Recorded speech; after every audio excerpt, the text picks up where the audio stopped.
সবাইকে সংবাদ এক নজরে স্বাগত। সাথে আছি আমি সোনিয়া ইসলাম।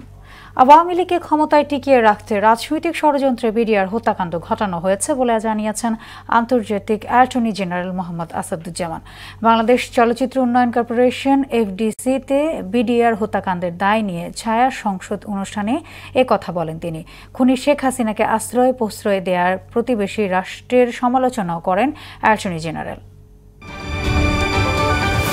স্বৈরাচার শেখ হাসিনা ক্ষমতায় টিকে থাকতে পারলে বিএনপির অনেক নেতার ফাঁসি হয়ে যেত বলে মন্তব্য করেছেন বিএনপির সিনিয়র যুগ্ম মহাসচিব রুহুল কবির রিজভী। ক্ষমতায় ধরে রাখতে শেখ হাসিনা শিশুদের পর্যন্ত হত্যা করেছে বলেও অভিযোগ করেন তিনি। কুমিল্লার মেঘনা উপজেলা বিএনপির দ্বিবার্ষিক সম্মেলনে এসব কথা বলেন রুহুল কবির রিজভী।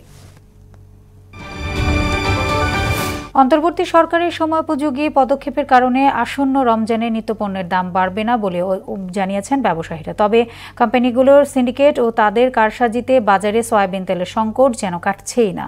এছাড়া রমজানে ছোলা, ডাল, চিনি, খেজুরের দাম গতবারের তুলনায় কিছুটা কম বলে জানান ক্রেতা বিক্রেতারা। টঙ্গীর তুরাগ তীরে চলছে বিশ্ব ইজতেমার দ্বিতীয় পর্ব। এই পর্বে অংশ নিয়েছেন মাওলানা সাদের অনুসারীরা। পবিত্র শবে বরাতকে গুরুত্ব দিয়ে এই ধাপ শুরু হয়। রাতভর জিকির, ইবাদত বন্দিগিতে মশগুল ছিলেন ধর্মপ্রাণ মুসল্লিরা। ফজরের নামাজের পর দীর্ঘ মোনাজাতে মুসলিম বিশ্বের সমৃদ্ধি এবং বিশ্ব শান্তি কামনা করেন মুসল্লিরা।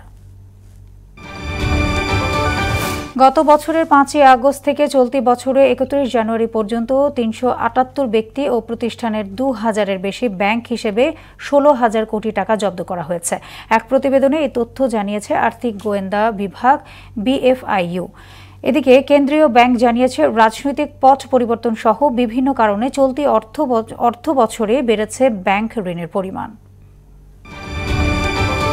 ভারতের উত্তরপ্রদেশে মহাকুম্ভ মেলায় যাওয়ার সময় বাসের নিচে চাপা পড়ে 10 জন ভক্ত মারা গেছেন। আহত হয়েছেন আরও 19 জন। সংবাদ মাধ্যম এনডিটিভি জানায়, সকালে প্রয়াগরাজ মির্জাপুর মহাসড়কের মেজা এলাকায় একটি বোলেরো গাড়ির সঙ্গে একটি বাসের সংঘর্ষে এই ঘটনা ঘটে। এই ছিল সংবাদ এক নজরে। সবশেষ খবর সবার আগে জানতে মোহনার সাথেই থাকুন। এতক্ষণ সঙ্গে থাকার জন্য ধন্যবাদ সবাইকে।